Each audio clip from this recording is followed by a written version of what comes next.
కీలక నిర్ణయం తీసుకున్నది. పార్టీ అధ్యక్షులు కల్వకుంట్ల చంద్రశేఖరరావు గారి ఆదేశం మేరకు పార్టీ ఎమ్మెల్సీగా ఉన్న కవిత గారు గత కొన్ని రోజులుగా పార్టీ వ్యతిరేక కాంగ్రెస్ పార్టీ ఉచ్చులో పడడం, కాంగ్రెస్ పార్టీ చెప్పినట్లే నడుచుకోవడం, పార్టీ సీనియర్ నాయకుల మీద అనవసరమైన బాధ్యతారహితమైన ప్రకటనలు చేయడం, పార్టీ యావత్తు నాయకులు కార్యకర్తలు ఆందోళనకు గురి కావడం, 60 లక్షల మంది సభ్యులు కలిగి ఉన్న భారత రాష్ట్ర సమితిలో ప్రతి ఒక్కరికి కూడా వారికి ఎంత హక్కు ఉన్నదో అంతే హక్కు ఉంటుంది. కాబట్టి భారత రాష్ట్ర సమితి కార్యకర్తల యొక్క మనోభావాలు దెబ్బతినకుండా ఉండాలని వారి ఆందోళన గమనించి మన యావత్తు పార్టీ ర్యాంక్ అండ్ ఫైల్ కోరుకున్న విధంగా ఇవాళ భారత రాష్ట్ర సమితి నుండి కల్వకుంట్ల కవిత గారిని సస్పెన్షన్ చేస్తూ ఆర్డర్స్ ఇవ్వడం జరిగింది. ఇది యావత్తు రాష్ట్ర పార్టీ యంత్రాంగం బాధతో తీసుకున్న నిర్ణయమైన పార్టీకి ఆందోళన కలిగించే విధంగా, పార్టీని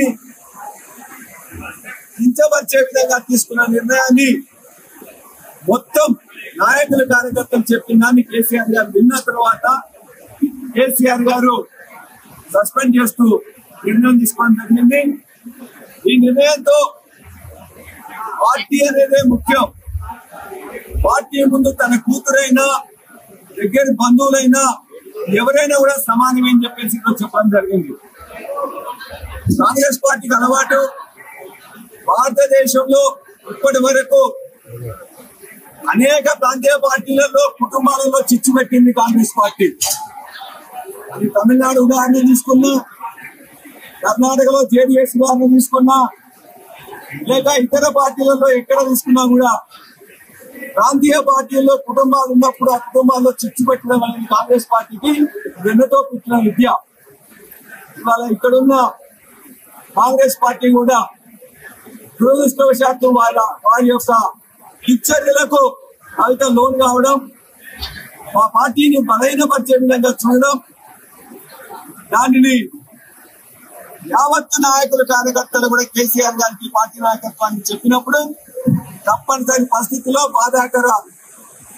బాధాకరంగానే ఈ నిర్ణయం తీసుకున్నారు.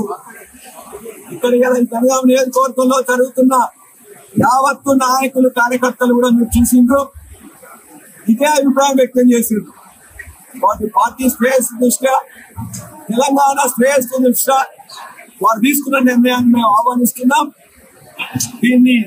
ఈ చర్యతో ఇంకెవరన్నా కూడా పార్టీ వ్యతిరేకంగా మాట్లాడినట్లయితే వారు కూడా ఆలోచించుకోవాల్సిందిగా కోరుతున్నాం.